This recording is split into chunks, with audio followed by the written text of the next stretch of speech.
Real issues, real talk, maybe even some real fun. Welcome to Chris Gets Real. Welcome to episode number 2. I don't know my numbers, evidently. Episode number 2 of Chris Gets Real. Chris, along with Matt Jordan from KGGF Radio. I can say that. Yeah. KGGF's own Matt Jordan, since we're not there anymore. And Shea, Neal. What is your official title? Sports Information Director and Media Production Specialist. Oh, you throw the specialist on the end there. Wow. They let me have that before they let me have the SID. So, Sid and... Never mind. Shea, Neal. Sid and MPS. That works. From Coffeyville Community College. 2 former KGGF guys joining the current and basically the longest on-air person. Yeah. KGGF right now. You're a vet now. Almost a decade. Seasoned vet. Almost a decade of on air. How does it feel to be the, Matthew Stafford of Coffeyville Radio?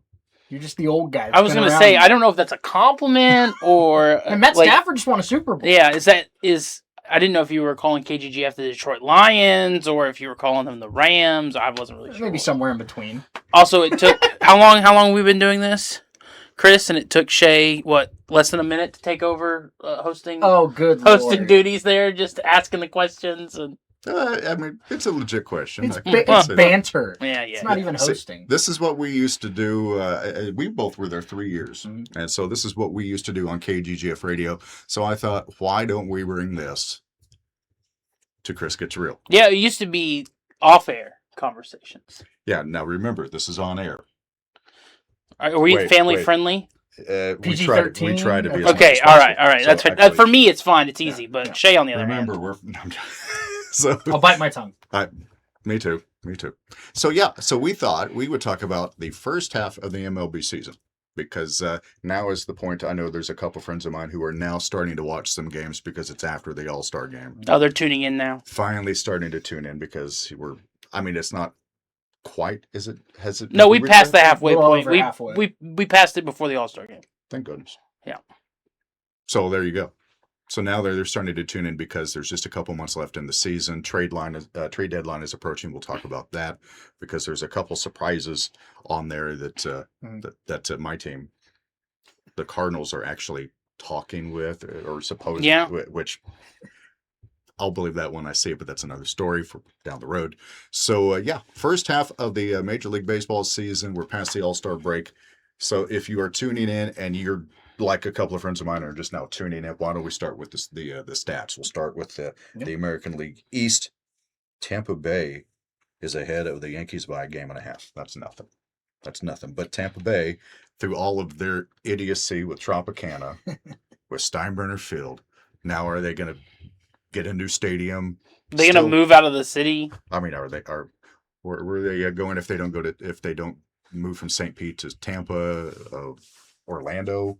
Isn't this just what the Rays have been the last 15 years? They either are the favorites to win the pennant, or they're a 92 loss 4th place team. Yeah, there's no in between. No, it's crazy. This is one of their pennant years. Yeah, it's just crazy to see how they can rebuild so quickly. I mean, still reshuffle. Yeah, still one of the best farm systems, right? Oh yeah. I mean, that's not going away. So. Caminero is one of the most exciting players in baseball. Yeah. He's unbelievable. Absolutely. So you have the Rays, followed by the Yankees, a game and a half back. The Red Sox. Hottest team in baseball. 14 in a row. Thank you, Cardinals. I'm joking. They got swept there, yeah.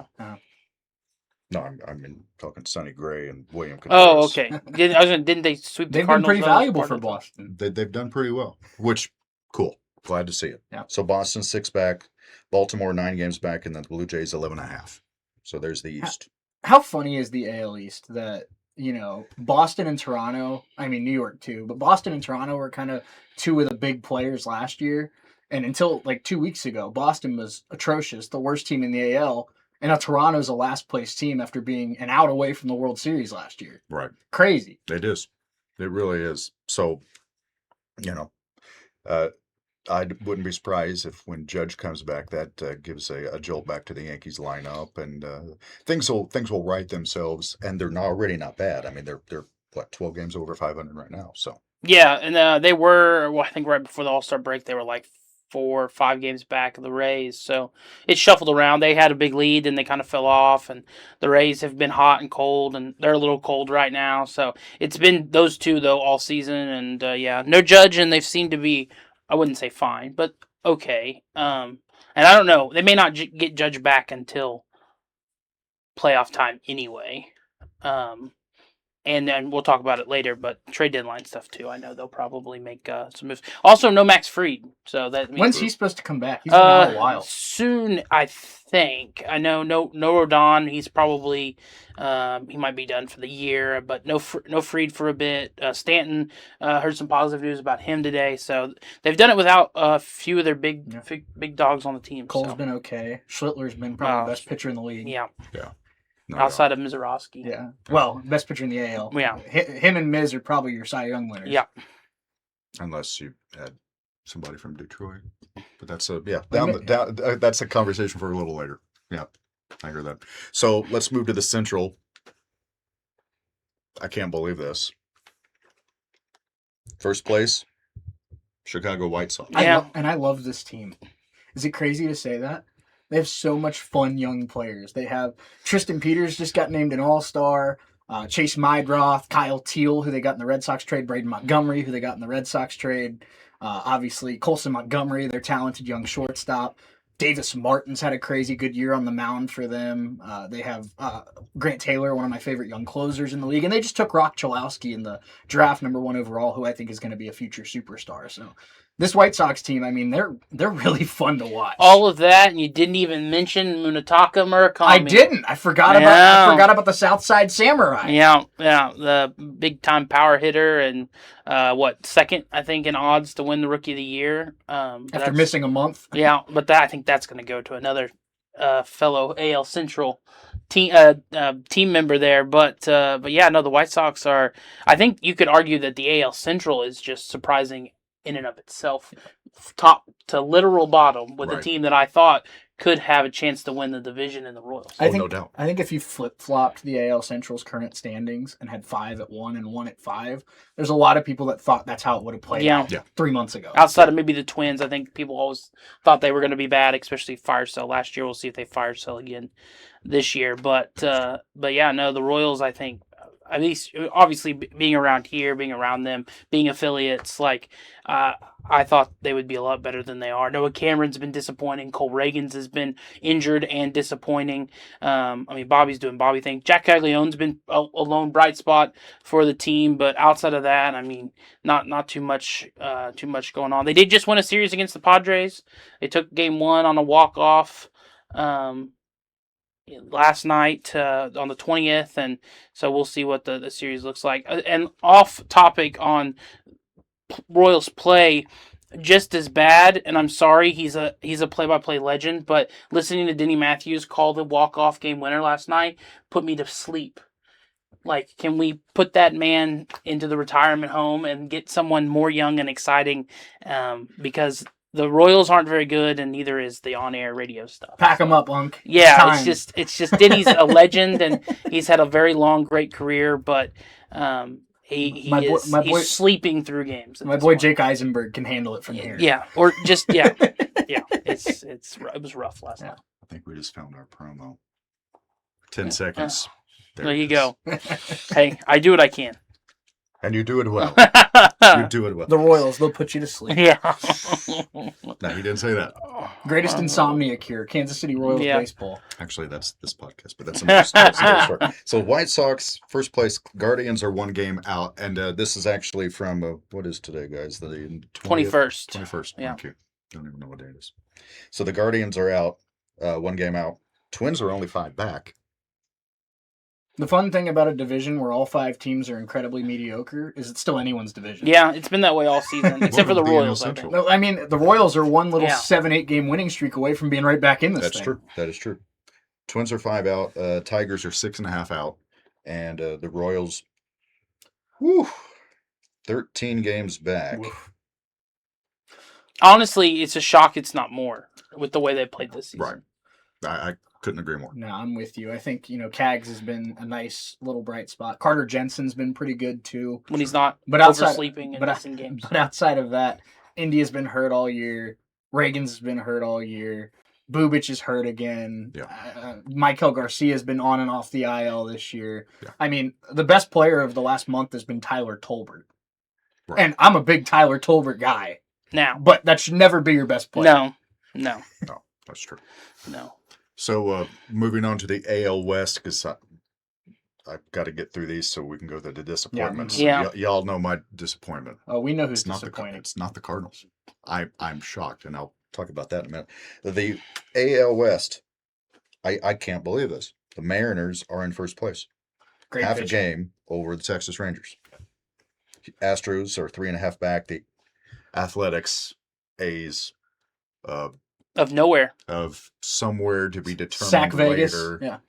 Good grief. They're 7.5 back for now. They were winning that division for a while. We always knew the pitching for the A's was not going to be good enough, but for a while, they were in first place and it's just kind of fallen off over the last month or so. Fun, young hitting, but not a lot of We knew who was going to be in last place, though. You can Angels. always count on Artie Moreno. Mhm. That is true. That is true. Will they be the Los Angeles Angels of Anaheim or whatever the way that? Can we send Mike Trout somewhere else, please? He doesn't want to. He keeps saying no. He deserves so much better. Yeah, he does.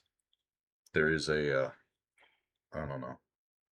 You can only go so far with loyalty. Yeah, it's like Reed Detmers and Zach Neto aren't taking you to the playoffs anytime soon. Right. So They're probably going to be sellers at the deadline. Or they are going to be sellers at the deadline. What little they have to sell. They stink. It won't be Mike Trout, though. He said he's not going anywhere. goodness. So the Angels are 11 games back. There's the AL standings. Why don't we break this down into two since we're American and National League? Let's go over our surprises for the American League. Well, I think we hinted at it. My biggest surprise in the American League is the White Sox. I think they matured a lot faster than I think a lot of people would thought. Their young guys have provided impact. I'm really Will Venable. I thought was a home run hire. Love him as the manager. I thought he was a perfect modern manager candidate. And like Matt alluded to, I can't believe I forgot to mention him when I was talking about the fun young players on the White Sox. But when the White Sox signed Munetaka Murakami to a 2-year deal, you were just kind of hoping he'd be an above-average hitter that gave you some pop. What he's been is Kyle Schwarber 2.0, and it's completely revamped the White Sox offense. And Murakami, he's going to get a lot of money here in about a year, but for now, he's a superstar for Chicago. I couldn't believe that no team took a chance on him, and he ended up in Chicago. There's a lot of teams that would love to have his power in the lineup. Oh. Even with the low average, they still would love to have his power in the lineup. And I just couldn't believe that the White Sox were the only team that wanted to give him a chance. And we'll see if they're able to hold on to him when that contract comes due. But yeah, there's a lot of fun talent on the White Sox. For me, the surprise has been more some of the bad that has happened this season. The Royals being as bad as they are, the Blue Jays being as bad as they are, and then Cal Raleigh being as bad as he is, but the Mariners being able to survive that with some of the other pitching talent and hitting talent that they have on that team. I knew that Cal would regress to the mean because he's not a 60 home run guy. I did not think he would do what he's doing this year. It's been atrocious. And he's been a big detractor in that lineup. Luckily, it hasn't really hurt them too much. Good news for Cal Raleigh fans. They're playing the Reds this week, and he hit a 450-foot grand slam last night. So maybe that wakes him up. The age-old saying, when you're in a slump, you play the Reds. Play the Reds. Great news there. But to piggyback off your point, you brought up Raleigh, but you also brought up the Blue Jays. I think a guy that's been unbelievably disappointing for his expectations is Vlad Guerrero Jr. I mean, Vlad's got 6 home runs right now here at the end of July. And this is a guy that just signed a $500 million deal. And he's been a below average hitting first baseman this year at 27 years old. It's just weird. You feel like Vladdy should be entering his prime. He was just the best hitter alive in the playoffs last year. And it just feels like he's just full speed ran into a brick wall. And it's really weird. It's kind of like Pujols Angels territory Well, contract-wise. the rumor is Vladdy's playing through a back injury. So that obviously that's could always play a big every part time of a player isn't playing the way they should, it's always they're injured. Yeah. And so when are players going to learn that, hey, maybe my play is detrimental to my team and I need to just take a break and Right. heal Sure. up? But every Maybe- time they try to play through it. Right. Maybe the 230 average with 6 home runs isn't worth it. You should Yeah. stop on the Yeah, IL. just, Right. yeah. Yeah, just take 10 days. That guy needs a rest. Maybe It's- 60 if you need it. Come back for the playoffs. Come back for yeah, exactly. You got a big surprise in the AL, Chris? My surprise is basically the White Sox. I mean, you all have basically said everything I could say about that. I'm also kind of surprised that the Yankees they haven't been able to. I mean, they're making it. Yeah. And they're treading water. The first which place. Excuse me. Speaking of water, first Yes, place water. in the we have first water. place in the wild card. And they've been a little up and down. Treading water, and I think because of the injuries, they've treaded water. But I mean, you want to talk about surprises, and I should have mentioned this because he's my guy. But Ben Rice, man, they needed power in the lineup without Judge, and he's absolutely delivered. 29 home runs. Jazz, not a 50-50 guy, but he's still a 25-25 guy. Yeah, I mean, could be, 30, could be a 30-40 guy or 30-50 guy, but, hit his 14th home run on the 20th last night to win that game, 2 nights ago against the Dodgers to win that game. And then, Bellinger, all-star, and slumped a little bit, and Cam Schlittler's been phenomenal, looks like a true ace. So, yeah, the team's really good. Obviously, as a Yankees fan, I know a lot about them, but the team's been really good, and it's kind of scary to think they've been as good as they are, and they don't have all the firepower that they could have. Well, he read my mind, and I thought it was kind of funny because I have a reputation for not really complimenting his Yankees very often. But I was going to bring up Ben Rice too, because I don't think it's a surprise that he's been good. I think a lot of people expected him to be good. I don't think a lot of people expected him to be an MVP candidate. He's come out and he's been, the Mark Teixeira behind Alex Rodriguez. He's been the perfect complement to what you could want from Judge and Jazz and Bellinger at the top, and providing that kind of run scoring ability. Where the Yankees, I really feel like Stanton's done it in spurts, but I feel like the Yankees have really been searching for that second run producer outside of Judge for years now, and I think they have it now in Ben Rice. No doubt. So we've gone over our surprises. We've kind of gone over the next category, which is disappointments. I think we kind of looped that in together, yeah. But you're absolutely right. I think my biggest disappointment is the Royals. I was actually going to mention Cal Raleigh as well. It's not hurting his team, but it's he's surprising. lucky. He's lucky the pitching's as good as it is. Yeah, absolutely. So the Royals are my biggest disappointment of the season so far, at least in the American League, just because there's so many high hopes heading into the season and the injury bug. Can I just throw this out there? Do you suppose, could it be that this is the reason why the Rangers traded Reagans? Did they see something that nobody else did? And he does have a very kind of violent throwing motion that I think maybe makes him a little more open to injury risk, but I still think the Royals win that trade. For 3 months of Chapman, you get a guy with the talent of Cole Reagans. When you're, didn't the Rangers win a World Series? They did. It was probably a win-win trade. Yeah. But I mean, I think that when you're a 6'4" left-handed pitcher that throws 98 miles an hour, you're always going to have that risk. But at the same time, I think if you asked a lot of front office guys across the league, if you have a chance to get a 6'4" guy that throws 98 miles an hour and is 25 years old, you jump all over that. Sure.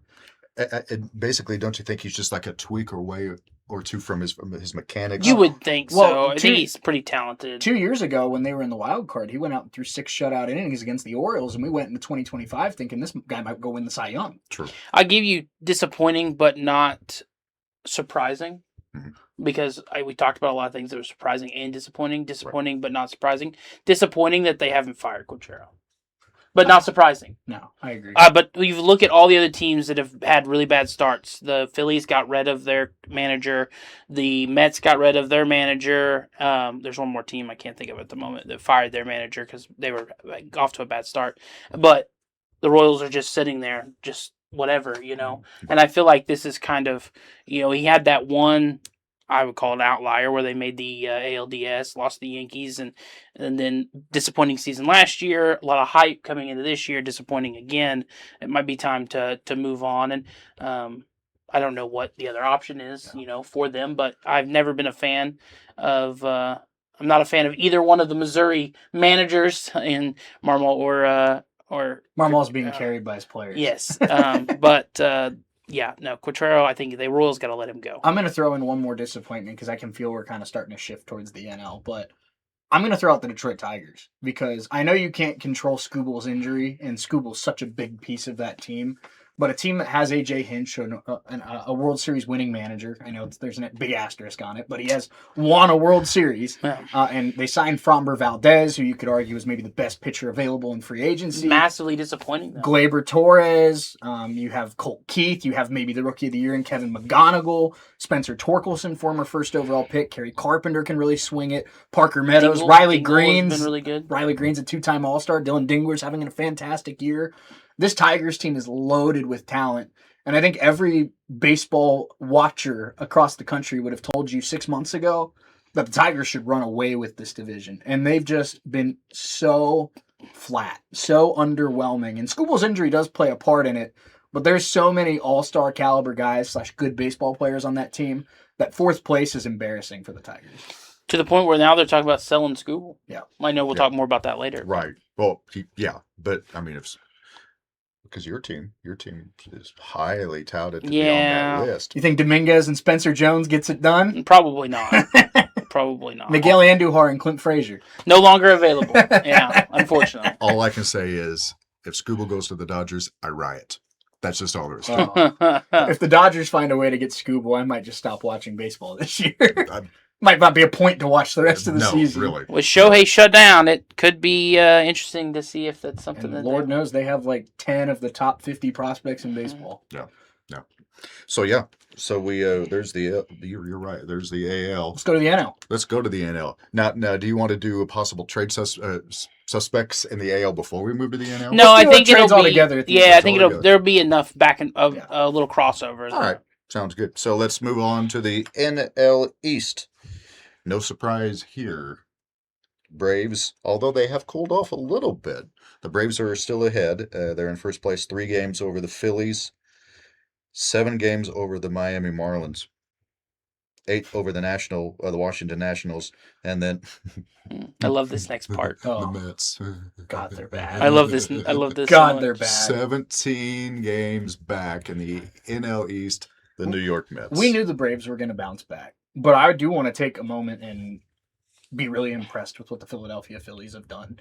That team got off to a horrendous start. They looked like one of the 4 or 5 worst teams in the league for the first 5 weeks of the season. And Donnie Baseball, leave it to Donnie Baseball, comes in as their interim manager. And ever since then, you could argue they've been maybe right behind the Brewers and Dodgers at the top of the league. And they're going to, let me tell you, I don't know if they're going to catch the Braves and win the East, but looks like they're going to make the playoffs. And with Christopher Sanchez and Zach Wheeler, and still got Harper, Schwarber, that's still a really good baseball team that I know a lot of people don't want to see in the playoffs. Now, I'll admittedly, I didn't catch Sanchez's first start. Has he had a game post All-Star? I don't think so, not yet. Because are you a little worried about him? He got absolutely obliterated by the Royals of all teams, and then lit up in the All-Star game. Are you a little worried about he's been good, but he's never been Cy Young candidate, under 2 ERA good. That he's regressing to the mean a little bit. I think it's certainly possible that Christopher Sanchez has maybe a 3 ERA in the second half of the year instead of a 1.8. I don't think he's just going to fall off a cliff necessarily, but I think that's why it's so important that they got Zach Wheeler back, and Zach Wheeler's been as good as he has been because, 18 months ago, Zach Wheeler's shoulder was in such a rough spot that a lot of people thought he was just going to retire. And I think Zach Wheeler for a few weeks thought he was just going to retire. But he came back. He's still throwing 99. I think you could still argue that Wheeler's better than Sanchez. So I think it's certainly, I don't think Sanchez is going to be able to sustain a sub-2 ERA all season long. But I think that's why it's so important to have another 2-3 guy like Zach Wheeler, who's a vet. He's been there. He's been the ace of the Phillies for the last 5-6 years. And I think if Sanchez starts to fall off a little bit, Wheeler will be ready to be the number 1 again. So just looking at the standings, the Marlins have lost 7 in a row, so they are starting to come back down to earth a little bit compared to what they were, but still. And the Marlins aren't a terrible team. They're not a good team. They're kind of right in purgatory like they are. But I will say something to be very excited about if you're a Marlins fan. Otto Lopez is phenomenal. Right. He's a great defensive shortstop. He can really hit. He's a great athlete. I mean, that's a guy you can build around. And I know the Marlins have been looking for dudes to build around for a long time. Yeah. If you're a Marlins fan, yeah, you're probably not going to make the playoffs. But you can watch that team and not be just humiliated, which is more than you can say with some Marlins teams in the past. And Otto Lopez is a really fun player. Yeah. The Nationals, like at one point, I don't know if they still are, like they had the most runs for any offense in the league and the most runs given up for any off. They're trending towards most blown saves in the season by a franchise. They gave us 3 wins. I appreciated that right at the end of the Yankees. So they're an odd team to watch. Obviously, a few pieces away, but some nice, fun young players as well. And then the Mets are a disaster, and I love it. They're gonna sell. They're talked about. They're gonna sell. I think they should sell. Move on from guys like Lindor and any of those other big contracts they can get rid of. Obviously not Soto. I would keep Soto, and then, but the Mets, there is a silver lining. McLean has been really good. Carson Binge looks like he's starting to figure things out a little bit.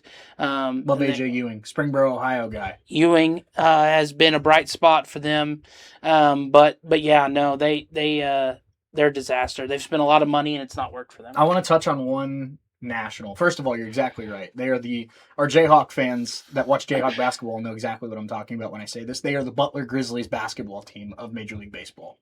Score a lot of points, give up a lot of points. But I think what's so funny about the Nationals, I can't believe this guy didn't pitch in the All-Star game. Foster Griffin. He did. He did? Yes. Okay, I didn't see him pitch. He pitched late. He may have only got maybe 1 inning or 2 innings. 2 outs. 30 years old. Had 1 career start heading into this season with an ERA above 6. He now has a 2.9 ERA and is like second in the league in WHIP at 30 years old. This is the first time he's appeared in the majors, I think, in 3 years. What a weird story, right? Yeah. Their lone bright spot, Yeah. pitching-wise. It tells you how bad the rest of their pitchers are if they're still giving up the most runs in the league. Yeah. But you're absolutely right. It's still in the National League as of today. The Washington Nationals have scored 552 runs, 28 more than the Dodgers even. They can hit, man. They can. And they have given up 533 runs. So yeah, still the most. The only team that's given up more, the Rockies. Oh, yeah. At 581. But yeah. So moving on to the Central, the Brewers. Man, It's a good division. What a juggernaut they are. it's just crazy. It's crazy to have as many teams as they had for a long time above 500. I mean, they're for quite a while. Man. First month and a half of the season. Yeah. All of them were above 500. Mhm. But it's the Brewers in first place. The Cubs are 7 back. The Cardinals. That's a nice surprise. Yeah. The Cardinals are 11 and a half back. Now they've lost 3 in a row, but they're still 11 and a half back. Tied with the Pirates at 11 and a half back. And then the Reds are 17 and a half back. So what do you think about I try to move on from that as quickly as possible. It's okay. I know they suck. Starting with the Brewers, it's just what an organization they are. They just cycle in players every single year. They get it done. Jake Bauers is having an incredible season. Bryce Terang, like 3 years ago, Bryce Terang was a below average hitter at second base. Now he might be like a sneaky top like 12 player in baseball with what he brings on the field. He is so good. They just called up Cooper Pratt, their top prospect at shortstop. They've still got, really talented young guy in Jackson Chorio, Garrett Mitchell, William Contreras can really hit, and then they've got the best pitcher on planet Earth right now in Jacob Mizorowski. He's unbelievable. JUCO guy, by the way, spent his JUCO career at Crowder College, so always love to see a JUCO guy make it big. Unfortunately, it's in the same division as the Reds. So. Neosho, Missouri. Not to forget, they also have a top 5 prospect in Jesus Mate. Yeah, So, we'll be seeing him soon. Yeah, maybe for a different team if they want to be buyers at the. Might be a Tiger if they're trying to get Scooble. At the deadline. Oh, Scooble and Mizorowski, that's disgusting. But yeah, no, I mean, the Miz is so good, and they just they got rid of Freddie Peralta, and then they're like, all right, so we'll get a new ace, And they're like almost the Rays of the National League, where they have very much so. They have this switch in their head that goes off, and they know exactly when to sell guys. Yeah, Freddie Peralta had 5 All-Star caliber years in a row in Milwaukee. They ship him off, and he's been awful in New York. Well, Corbin Burns before that, they the shoulder issues. They got rid of him, and I mean he was okay, but not nearly what he was. And then now he's not been that great for the Diamondbacks. They ship off. They let Willie Adames walk in free agency. Willie Adames has struggled since he left. Yeah. I mean, it's been. I feel like they've just hit the nail on the head with just decision after decision after decision, and it's how when you have a lower payroll and consistent influx of talent, they continue to run the NL Central. Yeah. I'm going to save part of my thoughts for surprise and all that good stuff. But we'll go to the NL West. Who saw this coming? The Dodgers are number 1. Whoa. Wow. Dodgers 63-38. Only though, actually, now that I look, the Brewers are the best team in the National League. So we've seen this act before. As much as I watch a lot of Brewers games, and they are loaded and really talented, we've seen this before. The Brewers always dominate the regular season, and then they lose to the Dodgers in the playoffs. Right. And until I see something different, right. Mizorowski is phenomenal, but he hasn't faced Ohtani, Freeman, Betts, Smith, right. Kyle Tucker, all those guys back to back to back. I still think the Dodgers are the team to beat. It's just weird that you have Tommy Edman batting 6th in your lineup, but that's another story. Tommy Tanks. So the Dodgers are in first place. Diamondbacks 11.5 back. The Padres are 13.5 back. The Giants are 20.5 games behind the Dodgers. And then you have the Rockies. Who are the Rockies? Funny enough, this is a significantly better Rockies team than they were last year. That's just so funny. Which tells you how bad they were last year. Yeah. 23.5 games out of first place of the Colorado Rockies. Can we just have a best of 3 series between the Rockies and the Angels, and whoever loses gets replaced by the Savannah Bananas? There you go. That's a fun idea. They move them away and just I don't know who'd win a series between the Rockies and the Angels. Sometimes the fans probably feel like they're out. They wish they were watching Banana Ball. Man. Yeah, really. I'm gonna start. I say that as a Banana Ball hater too. But I know we have plenty of surprises and disappointments in the East and the Central. But I'm gonna start off a disappointment in the West because this team needs to be humbled a little bit. Kyle Tucker. He's been really underwhelming in his first year as a Dodger. This is a guy that 12 months ago, I think a lot of people, me included, thought was a top 5 hitter in the world. And he's gone to the Dodgers, and he's been a bottom-of-the-order guy. I mean, 35-year-old Freddie Freeman and 34-year-old Max Muncy are running circles around prime Kyle Tucker. And I think, when the Dodgers gave him that money and gave him that contract, all of it deferred and all, I think they were expecting to get one of the best players in the league, and he has not been one of the best players in the league. I will bounce off that and say, isn't it incredible that they just figure out a way to survive all this stuff? Yep. Tucker comes in, they spend a bunch of money on him, not been great, hasn't mattered. Edwin Diaz wasn't very good, got hurt. Now he's got all the chicken fighting stuff. Might be done. Doesn't matter. To this point in his career, Roki Sasaki's been a massive bust. Doesn't matter. Sasaki not worth the money that they paid for him. It hasn't mattered. Will Smith having a slow year. Dalton Rushing has been pretty good. Shohei's now hurt. We talked about Sasaki being disappointing. They bring in Oklahoma State Cowboy Justin Robleski. Robleski all-star below. I think he had a sub-2 ERA at one point, sub 2.5 ERA. Been really good for them. Max Muncy still continues to be great. Unreal. You mentioned that, and Freddie Freeman as well. Mookie Betts. Shohei was a Cy Young candidate. Andy Pages became an all-star. Yeah, Pages is an all-star. It's just it's incredible how they're able to just shuffle in and out guys all the time, left and right, and still, like we said earlier, have one of the best farm systems out there, and have plenty of ammunition at the deadline to go get a bunch more players. Fun story while I'm thinking about it before we shift divisions. I worked a summer keeping stats for the Dayton Dragons. I say maybe 2021. and we were playing. I want to say the Lansing Lugnuts, I think, was the Dodgers affiliate at that point, and they had Andy Pajes on that team. And I was told before the game to watch out for the big 6'5" guy on the Lugnuts. And he ended up getting a hold of one in like the 6th inning, and it went over the scoreboard. And I think everybody in the press box knew that night that guy's different. Yeah. We were a little concerned if he was going to be able to cut down on the swing and miss in the majors, but he certainly has. Yeah, it's amazing to me how the Dodgers keep turning the pages on different players. Turning the pages. Turning the pages. But that's pretty good. But I'm. Oh, it was terrible. But you know, we talked about Ben Rice. But we talked about Ben Rice to cheer up Matt. One of the big surprises that I think is across all of baseball that'll cheer up Chris. Jordan Walker finally pieced it all together. Yeah. He finally looks like the top 5 prospect that he was. His power is incredible. He's not a completely atrocious outfielder this year. Still not great at it, but he's got a cannon of an arm, and he's made it work. But man, is that bat just completely ignited the Cardinals this season. Poster boy for why you don't give up on a player early. I'll tell you what, Walker and Weatherholt, that's a fun young duo. See, that's my surprise, kind of the Cardinals, but just my big surprise that I think is just the fact that the Brewers are as good as people say they are. So my whole kind of surprise is the NL Central, just because they've been able to, they went from everybody's mediocre to everybody except the rest, or above 500. Sorry. Going from Burns to Woodruff to Peralta to Mizorowski's unreal.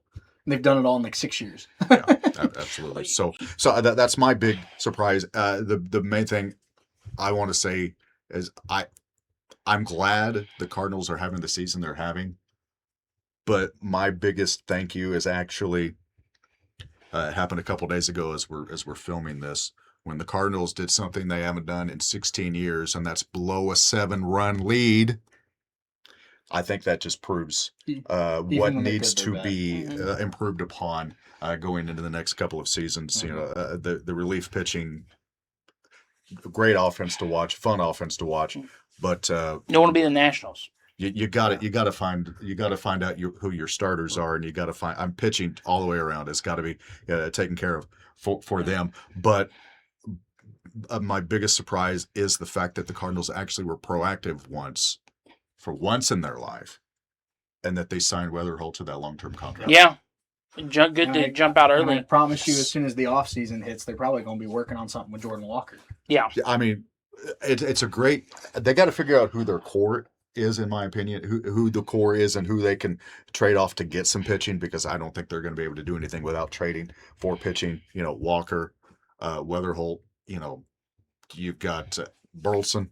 I really like Herrera, but he almost handcuffs you because he can't catch. Right. But he can hit. He sure can. But yeah, but with that, you're stuck having him as your DH. Unless you can teach him to play first. Yeah. But then you have, I mean, do you trade Burleson? Do you move Walker to first even? Yeah. I mean, yeah, he's got a great arm, but you know, can you teach somebody? It's like Moneyball. Can you teach a guy to play first? It's incredibly hard. It is.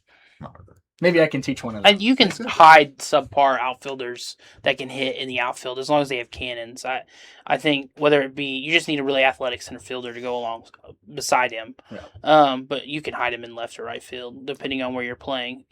Church for me is doing that job in center field, so he can help Walker and right. Having a cannon, I think, because you can make up for a lot of mistakes that you make, whether you misplay a ball or whatever, with a cannon of an arm. I think a lot of players have proven that over the years. But the Reds, I know you probably don't want to talk about them too much. No, it's okay. I've got a little bit for them.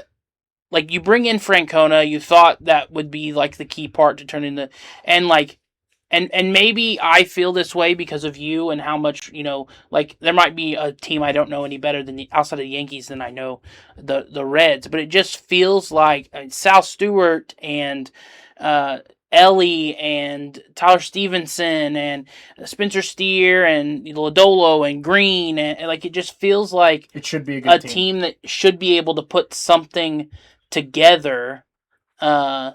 Hasn't been able to, and you bring in a guy with like Francona who has a ton of history and a lot of success, and you know why why haven't they been able to kind of figure it out? Yep, you're right. They suck. If your name isn't Ellie De La Cruz, Chase Burns, or Sal Stewart, you have been a cause for sadness this year for the fans of Cincinnati Reds baseball. Matt McClain, bad shoulder injury 2 years ago. Looks like he's never going to be the same hitter again. Noelvi Marte, who was the big get in the Luis Castillo trade, it's kind of hit or miss if he can hit or miss. We're still kind of trying to figure out. Eugenio Suarez has been a big kind of flop this year. He got hurt. His power's gone down. Jose Trevino, fun fact, Jose Trevino and Tyler Stevenson had 2 home runs on back-to-back days. First time in Reds history that the catcher position has hit 2 home runs in back-to-back Wow, games. what a stat. A record in a lost season, that right? That just says how bad the team is. No joke. And that's the things. Brady Singer stunk. Andrew Abbott had a really rough April. He's been better since then. Hunter Green was hurt until about 3 weeks ago. Chase Burns has been phenomenal. My little Pookie Bear, Chase Burns. Chase is really good. Love Chase Burns. Lodolo has been kind of disappointing with a combination of injuries and inconsistency. Cannot stay healthy. No, he has healthy. blister issues. It's ridiculous. The bullpen is atrocious. Tony Santillan has fallen off a cliff.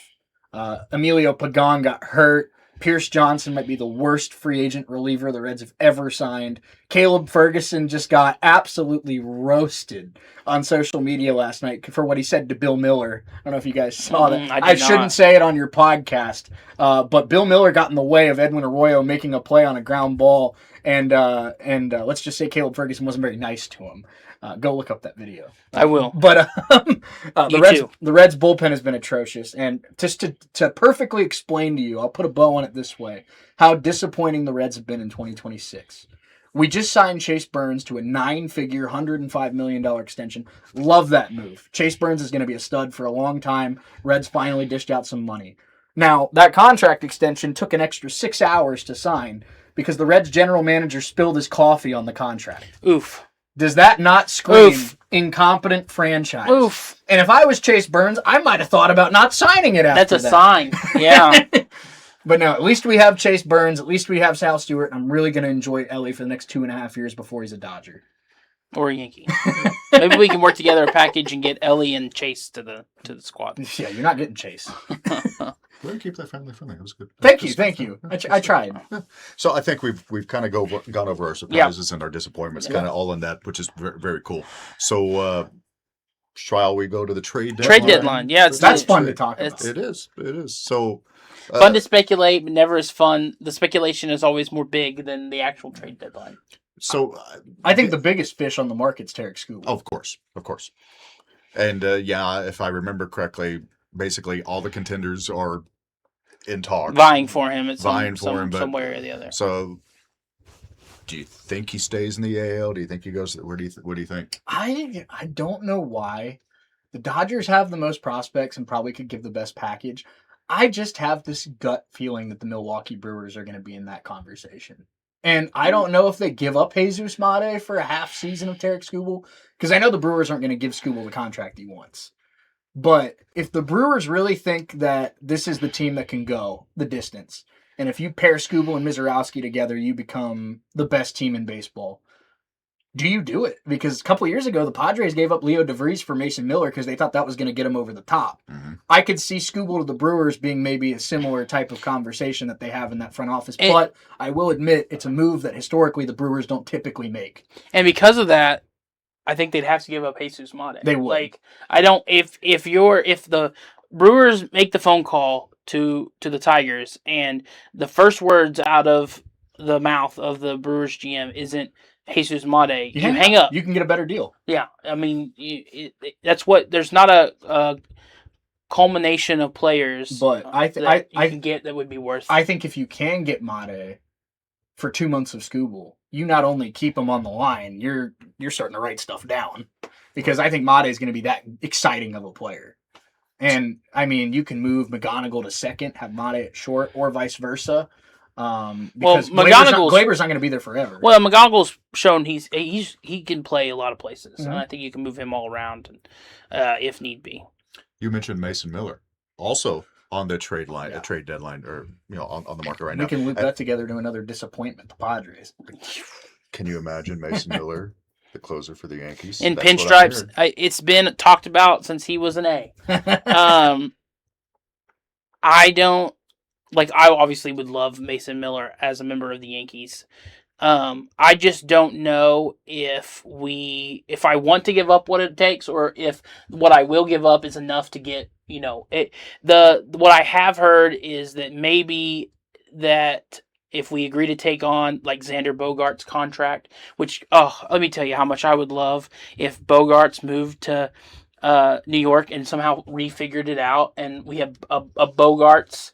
Because he's a Derek Jeter fan. That's why he wore number 2 in Boston. I would have never thought I'd hear the words "excited for Xander Bogaerts." I'm just saying, if he were to obviously, if he doesn't figure it out, it would be an awful contract to have. But if we got to do it, so we don't have to give up, one of our big prospects to get, one of our bigger prospects to get Mason Miller, I would be more interested in that than giving up like a Lombard and like an Elmer Rodriguez or a Carlos Lagrange or one of those players, or all three of those players. The player that I'm more interested in is in that same division, but plays for a different team, and that is Hunter Goodman. That is my number. He's the number 1 player on my wish list. He'd be a good guy. Right-handed hitting catcher, good defender, all-star, a ton of pop. His away splits are just as good, which is what you look for in a Rocky. Mm-hmm. And we have a great working relationship with the Colorado Rockies. I mean, DJ LeMahieu worked out really well for us. We did the Ryan McMahon trade. We traded for Jake Bird. Jake Bird. Legendary. I'm going to butcher his name, but Angel Chavilli or Savilli or however that we gave him TJ Rumfield for. But there's a great relationship there already with the Rockies. I would love, and I don't want to give up Lombard, but I would give up another package of players to get Hunter Goodman. He's the number 1 player on my wish list, because the bullpen, heading into the All-Star break, we had the number 1 ERA, bullpen ERA. David Bednar, do I trust him in Game 7 of the World Series? Maybe not. Do I believe he could get it done? Yes. He's shown that, especially with what he's been. The rest of the bullpen, it's not names that you necessarily throw out there to trust. Paul Blackburn and Ryan Yarbrough and some of those other guys. Sneaky nasty. Yeah, but they've been really good for us this season, and so I don't know if we need to go and make that big splash. I would rather get Hunter Goodman, especially because he's under control for a while. And to keep the theme going of guys that get going against the Reds, Hunter Goodman had 3 home runs on Sunday against the Reds. But I'm with you. I think another guy I'll throw out, I think he was a big trade chip in the offseason, but I'm still going to throw him out there, is Jarren Duran. And I think it's because the Red Sox have 4 good outfielders in 3 spots. And they're not going to be able to get rid of Masataka Yoshida. He can't play defense. Willie Abreu's red hot right now. Roman Anthony's 21. They're not going to trade him. Cedon Rafaela might be the best defensive outfielder in the sport. Jarren Duran's the odd man out. And if you feel like you can ignite your bullpen, because to go along, you saying, I don't know if I trust David Bednar. I know Red Sox fans don't trust Greg Weissert worth anything. Yeah. Family friendly. Nice. But worth it anything. But worth it anything. That's right. But so I think if you can get rid of a guy like Duran and get back, whether it's a starter behind Crochet and Gray and Tolley, or whether it's a reliever that can help Chapman at the back end of the bullpen, I think this big winning streak that the Red Sox are on has flipped them from sellers to buyers, and I think they could sell Duran to bring in what's more needed in their pitching staff. Couple more guys. We need to get you to your steaks. Oh, thanks. Yeah. The Steak- wife has home. steak is important. Steak Look at at home. that. Yeah. Steak is What a important. thing! What a day! What a night! Absolutely. Podcast recording and then steaks. I mean, it's all speculation right now, but I guess if he is flipped, one of the biggest names in baseball that would be traded would be Frankie Lindor. Yeah. Yeah. Did you have 2 names? I did have 2 Okay, names. go ahead I and did hit have 2 'em. names. Are the A's going to be looking to get another starting catcher? Another guy named Shea? I don't see how you flip Langoliers. He's so valuable. I mean, I feel like you'd have to get like 4 top 5 prospects for him. Yeah, I don't know if they would. I just feel like you've got that young core of Langoliers and Kurtz and Wilson. if there is one you trade right now, maybe it's like Carlos Cortez because he's a little older. He's like 28, 29, and he might not have the same longevity that some of these other young guys do. Lawrence Butler stunk this year. You're not going to be able to trade him. Not for anything. You're not valuable. touching Kurtz. You're not touching Wilson. Yeah. I think they like Soderstrom. But I don't think they need to make a. I don't think they need to make a move. And shout out to Zach Geloff, our favorite player. Boy, yeah. Our favorite player, Zach Geloff.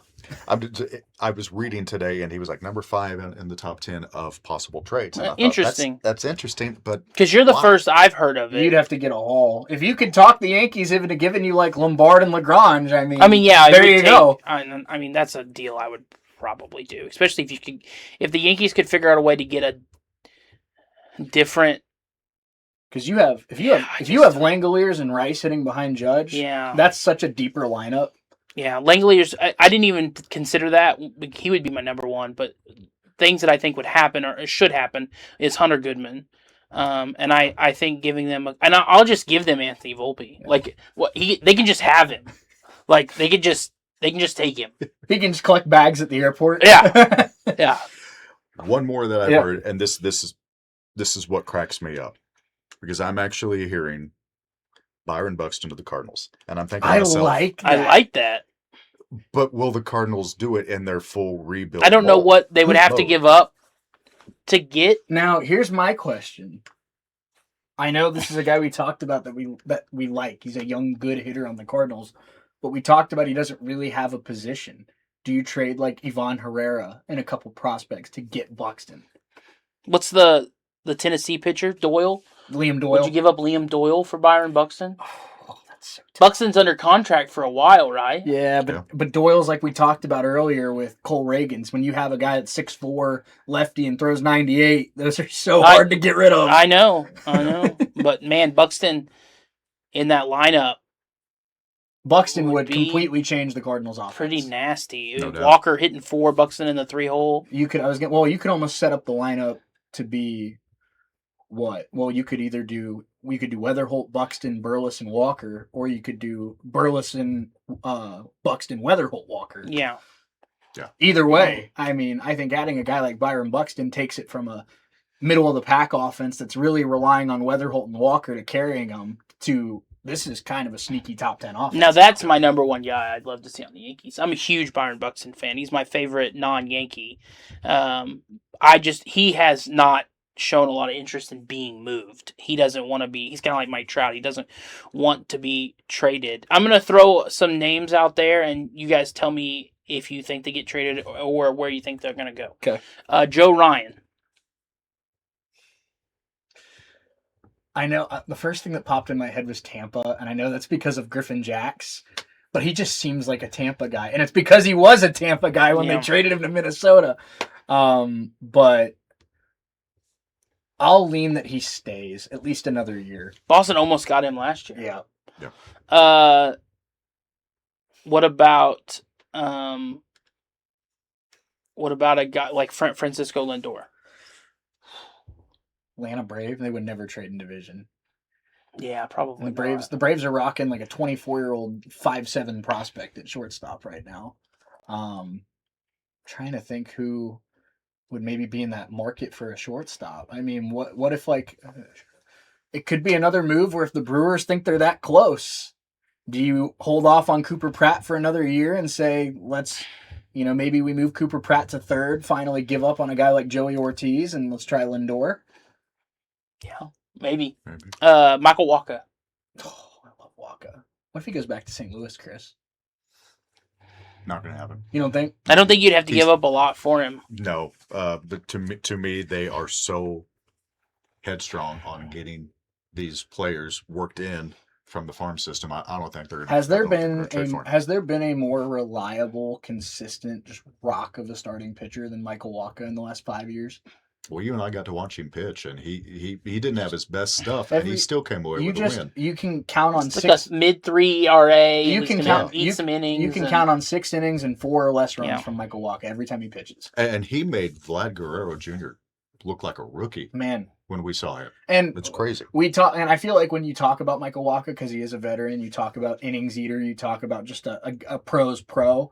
his changeup's one of the nastiest in baseball. I mean, give Flowers where it's due. He's got a gross changeup. Right. So it's going to be a fun deadline, I think. I feel like there's a lot of, I think, with Boston getting hot, and I think Pittsburgh's still kind of in that realm. Pittsburgh's got a lot of young talent. Do they dish some of it to try and take a leap? Because I feel like the National League wild card spots are wide open still. And the American League as a whole is wide open. So I think there's, you could argue 2/3 of the league is going to be buyers at the deadline. Yeah. So we'll close with this, and I'm going to try to make it a kind of a softball answer for all of us. But then again, it may not be. World Series. Dodgers or the rest of the field? Oh, man. Give me the rest of the field this year. Give me the rest of the field. I'll even go one step further. I'll give you the team in the field I think it is. Oh, but we gotta mark this down. Do you want my biased answer or do you want my unbiased answer? Sitting right here on July 21st, Chris, I feel pretty good about this. My World Series pick, Mariners, Phillies. Interesting. That is interesting. Unbiased, I'm going to say Rays and Brewers. It's kind of like a fun That would be the the craziest World Series two ever. teams that kind of do it the same.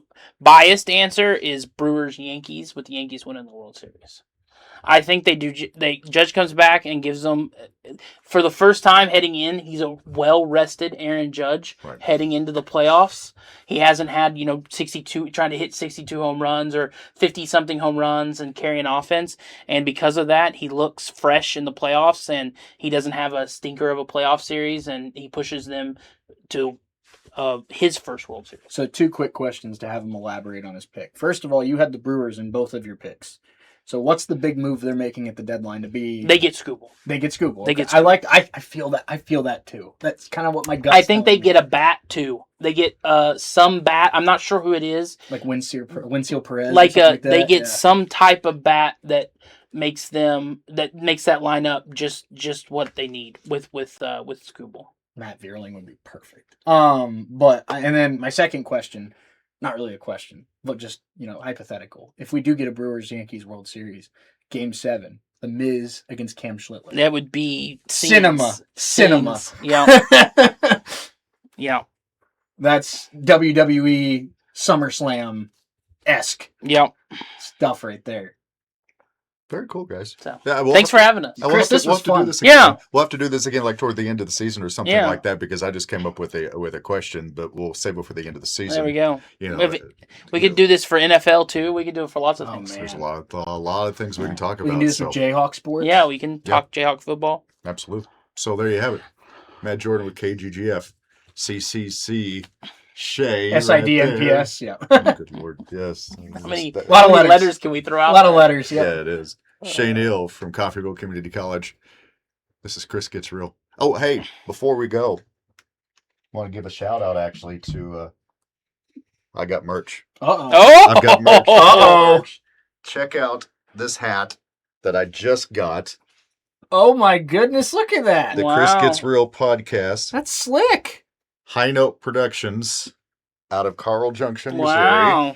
High Note Productions. That's great here. Definitely go check that out. You walk into a party wearing that thing and you stand out. Yeah. That's good stuff. I mean, High Note Productions, Thomas Nally for you. made that. Yeah, that's good. That's good stuff. So a big thank you, a big shout out goes to him for that. Also, because this is available, you got to have a website, guys, right? Yeah. Right. Hey, ChristopherRunMusic.com. Mm-hmm. You can get it there.